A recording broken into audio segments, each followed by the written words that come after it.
ഒരു മനുഷ്യൻ നേരിടുന്ന ഏറ്റവും വലിയ പ്രശ്നം എന്ന് പറഞ്ഞാൽ സാമ്പത്തികമായ പ്രശ്നമാണ്. അപ്പോൾ അതിനെ സുഖപ്പെടുത്താനും നമുക്ക് ഈ എനർജിയിലൂടെ കഴിയും. പക്ഷെ നമ്മളെ സംബന്ധിച്ചിടത്തോളം നമ്മൾ ചെയ്യുന്ന ഹീലിംഗ് എന്ന് പറയുന്നത് തികച്ചും സയന്റിഫിക് ആയിട്ടുള്ള തലങ്ങളിൽ നിന്നുകൊണ്ടുള്ള ഹീലിംഗ് ആണ്. അപ്പോൾ ഗുരുജി, ഇപ്പോൾ നമ്മൾ അനാഹത്തെ കുറിച്ച് പറഞ്ഞപ്പോൾ ഹീലിംഗ് എനർജി എടുക്കുന്നത് അനാഹത്തിൽ നിന്നാണെന്ന് ഗുരുജി പറയുണ്ടായി. ഈ ഹീലിംഗ് എന്ന് പറയുമ്പോൾ ഗുരുജി ഒരുപാട് പേർക്ക് ഹീൽ ചെയ്യുന്നുണ്ട്, ഞങ്ങളെ ഹീലിംഗ് പഠിപ്പിച്ചിട്ടുണ്ട്, ഞങ്ങൾ ഹീൽ ചെയ്യുന്നുണ്ട്. ഒരുപാട് പേർക്ക് ഹീലിംഗ് എന്താണെന്ന് അറിയില്ല.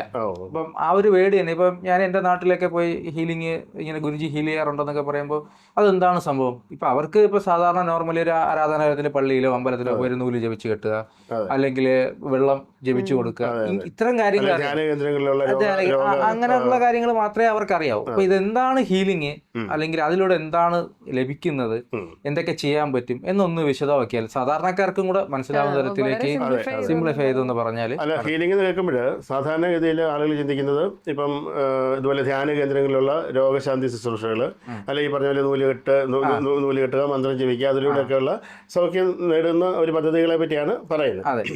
പക്ഷെ നമ്മളെ സംബന്ധിച്ചിടത്തോളം നമ്മൾ ചെയ്യുന്ന ഹീലിംഗ് എന്ന് പറയുന്നത് തികച്ചും സയന്റിഫിക് ആയിട്ടുള്ള തലങ്ങളിൽ നിന്നുകൊണ്ടുള്ള ഹീലിംഗ് ആണ്. കാരണം അത് എനർജി തലത്തിലാണ് ഹീൽ ചെയ്യുന്നത്. അപ്പോൾ ഈ എനർജി കേന്ദ്രങ്ങളായിട്ടുള്ള ചക്രങ്ങളെ നമ്മൾ ഫോക്കസ് ചെയ്തുകൊണ്ട് ആ ഒരു എനർജി തലത്തിലാണ് നമ്മുടെ ഹീലിങ്ങുകൾ മുന്നോട്ട് പോകുന്നത്. അപ്പോൾ അതുകൊണ്ട് തന്നെ നമുക്ക് ഹീലിംഗ് എന്ന് പറഞ്ഞാൽ എന്താ പറയുക, സൗഖ്യപ്പെടുത്തുക അല്ലെങ്കിൽ സുഖപ്പെടുത്തുക, അല്ലേ? അപ്പം സുഖപ്പെടുത്തുന്നത് എന്തിനെയാണ്? അപ്പം നമ്മുടെ ശാരീരികമായ ഒരു രോഗാവസ്ഥയാണ് സുഖപ്പെടുത്തുന്നത് എന്നുണ്ടെങ്കിൽ ശരീരത്തിന് ആ രോഗാവസ്ഥയെ സുഖപ്പെടുത്താനുള്ള സാധ്യത എന്ന് പറയുന്നത് നമ്മുടെ ശരീരത്തിൻ്റെ ഇമ്മ്യൂണിറ്റിയെ വർദ്ധിപ്പിക്കുക എന്നുള്ളതാണ്. അപ്പോൾ അതിനെ വർദ്ധിപ്പിക്കാനായിട്ടുള്ള എനർജി എങ്ങനെ പമ്പ് ചെയ്യണം, എങ്ങനെ കൊടുക്കണം, അതിനെപ്പറ്റി സയൻറ്റിഫിക്കായിട്ട് നമ്മൾ പഠിച്ചതിന് ശേഷം ആണ് നമ്മൾ ആ ശാരീരികമായിട്ടുള്ള ഹീലിങ്ങിലേക്ക് ആളുകളെ കൊണ്ടുപോകുന്നത്. ഇപ്പോൾ ശാരീരികമായിട്ടുള്ള ഏതൊരു രോഗാവസ്ഥയും നമുക്ക് ഹീൽ ചെയ്യാൻ പറ്റും. അതിന് മരുന്നും മന്ത്രവും ഇല്ലാതെ നമുക്ക് ഹീൽ ചെയ്യാനായിട്ട് പറ്റും. പക്ഷേങ്കിൽ ഈ ഹീൽ ചെയ്യപ്പെടുന്ന ആൾ അതിനനുസരിച്ചുള്ള ആ ഒരു റെസിപ്റ്റിവിറ്റി ഉള്ള ആളുകളായിരിക്കണം. അവർക്ക് ആ സയൻറ്റിഫിക്കായിട്ട് ആണ് നമ്മൾ ചെയ്യുന്നത് എന്നും ഈ എനർജി നമ്മളിൽ പ്രവർത്തിക്കുന്നത് എങ്ങനെയാണെന്നും ഒക്കെയുള്ള അറിവുകളുണ്ടാവണം. ഇപ്പം നിങ്ങൾ ആ ഒരു കാര്യങ്ങൾ പഠിച്ചിട്ടുള്ളതുകൊണ്ടാണ് നിങ്ങൾക്ക് മറ്റുള്ളവരെ ഹീൽ ചെയ്യാൻ പറ്റും. അതുപക്ഷം ഇതിനെപ്പറ്റി യാതൊരു അറിവില്ലാത്ത ഒരാൾ വന്നിരുന്നു കഴിഞ്ഞാൽ ഇവിടെ നമ്മൾ വലിയ കൊട്ടും പാട്ടും കുറവയൊക്കെ ഇട്ട് നമ്മൾ വലിയൊരു അന്തരീക്ഷം സൃഷ്ടിച്ചെങ്കിൽ മാത്രമേ ആ ഹീലിംഗ് അവർ സംഭവിച്ചു അവർക്ക് തോന്നൽ വരും, അല്ലെങ്കിൽ അവരെ നമുക്ക് വിശ്വസിപ്പിക്കാൻ പറ്റും. ഇത് നമ്മൾ സൈലന്റ് ആയിട്ടിരുന്ന് മെഡിറ്റേഷൻ ചെയ്ത് നമ്മൾ ബീജാക്ഷരങ്ങളെ ചാൻറ്റ് ചെയ്ത് അതിന് വേണ്ടിയിട്ടുള്ള എനർജി എടുത്ത് അത് ആ എനർജിയെ മോൾഡ് ചെയ്ത് ആ ഒരു വ്യക്തിയിലേക്ക് കൊടുക്കുന്ന സമയത്ത് ആ എനർജിയാണ് അവർ പ്രവർത്തിക്കുന്നത്. അത് നമ്മളിൽ ഉള്ള ആ ഒരു ഹയർ എനർജിയാണ്. ഇപ്പം നമുക്കറിയാം, നമ്മുടെ കുണ്ടലിനി എന്ന് പറഞ്ഞാൽ നമ്മുടെ ഉള്ളിലെ ഏറ്റവും പ്രാചീനമായ ശക്തിവിശേഷമാണ്. അത് നമ്മുടെ ജീവകാന്ത ശക്തിയാണ്.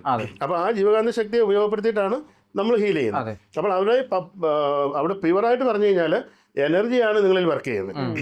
അപ്പോൾ ആ എനർജി തലത്തിൽ ഇപ്പം നമ്മുടെ ദിയ ഹീലിംഗിലേക്കൊക്കെ വന്നു കഴിഞ്ഞാൽ എനർജിയും കോൺഷ്യസിനെയും കൂടെ ഒന്നാക്കി തീർത്തുകൊണ്ടാണ് അവിടെ ഹീലിംഗ് ചെയ്യുന്നത്. അപ്പം ഈ പ്രപഞ്ചം എന്ന് പറയുന്നത് അൾട്ടിമേറ്റ് ആയിട്ടുള്ള കോൺഷ്യസ്നസ് ആണ്, അതായത് അഖണ്ഡമായ ബോധമാണ്. ആ അഖണ്ഡമായ ബോധം ആയിരിക്കുന്ന ആ ഒരു തലത്തെയും അതിനെയാണ് നമ്മൾ ഭാരതത്തിൽ ശിവം എന്ന് വിളിച്ചത്, അല്ലേ? ശിവം എന്ന് പറഞ്ഞാൽ അഖണ്ഡമായ അൾട്ടിമേറ്റ് ആയിട്ടുള്ള കോൺഷ്യസ്നസ് ആണ്.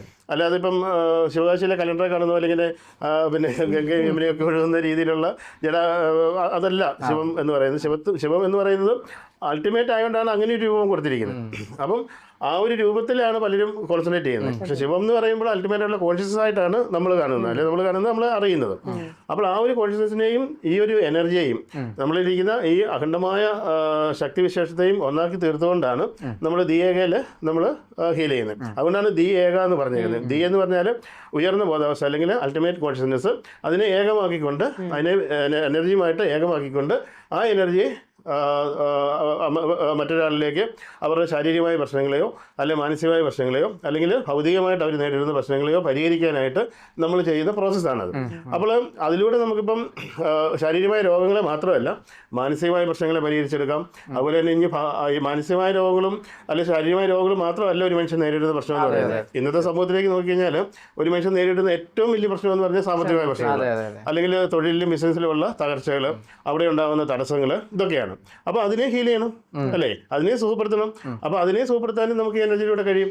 കാരണം ഈ എനർജി എന്ന് പറയുന്നത് ഇത് ഏറ്റവും പരിശുദ്ധമായ ശക്തമായ എനർജി ആയതുകൊണ്ട് തന്നെ നമ്മൾ ആ എനർജി ഏതൊരു ഫീൽഡിലേക്ക് അപ്ലൈ ചെയ്യുന്നു, ഏതൊരു എനർജി ഫീൽഡിലേക്ക് അതിനെ അപ്ലൈ ചെയ്യുന്നു, ആ ഫീൽഡിനെ ശുദ്ധമാക്കി എടുക്കാനായിട്ടും ആ ഫീൽഡിനെ നമുക്ക് അനുകൂലമാക്കി മാറ്റാനായിട്ടും നമുക്ക് സാധിക്കും.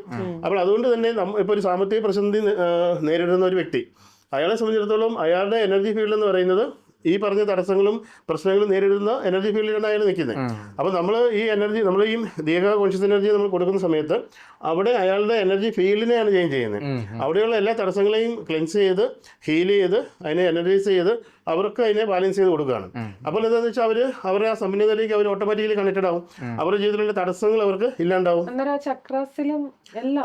അത് നമ്മൾ അത് 3 തലത്തിലാണ് നമ്മൾ ചെയ്യുന്നത്. ഫസ്റ്റ് നമ്മൾ അതുമായി ബന്ധപ്പെട്ട ചക്രത്തിലേക്കാണ് എനർജി കൊടുക്കുന്നത്. അതിനുശേഷം നമ്മൾ അവരുടെ ആ പ്രശ്നത്തിലേക്ക് എനർജിയെ കൊടുക്കും, അതിനെ ക്ലെൻസ് ചെയ്യും, അതിന് അവിടെയുള്ള തടസ്സങ്ങളെ മാറ്റും. അതിനുശേഷം ആ ഒരു സബ്ജക്റ്റിനെ പരിപൂർണമായും ഇപ്പം ധനമായിട്ട് ബന്ധപ്പെട്ടാണെങ്കിൽ പരിപൂർണമായ ധനാത്മകതയെ നമ്മളിലേക്ക് കൊണ്ടുവരാനുള്ള എനർജിയും കൂടെ കൊടുക്കും. അങ്ങനെ 3 തലങ്ങളിൽ എനർജി കൊടുത്തിട്ടാണ് അവിടെ ഹീൽ ചെയ്യുന്നത്. അതുകൊണ്ടാണ് നമ്മൾ നമ്മുടെ ഫ്രീ സെഷനിലാണെങ്കിലും ഇപ്പം എല്ലാ വ്യാഴാഴ്ചയുമായിട്ട് 9 മണിക്കും ഞായറാഴ്ച രാവിലെ 6:30 നമ്മൾ നമ്മുടെ ഫ്രീ സെഷൻ നടത്തുന്നുണ്ട് അല്ലേ.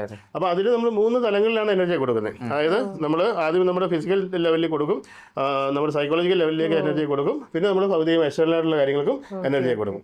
അങ്ങനെയാണ് നമ്മൾ ആ ഹീലിംഗ് മുന്നോട്ട് പോകുന്നത്.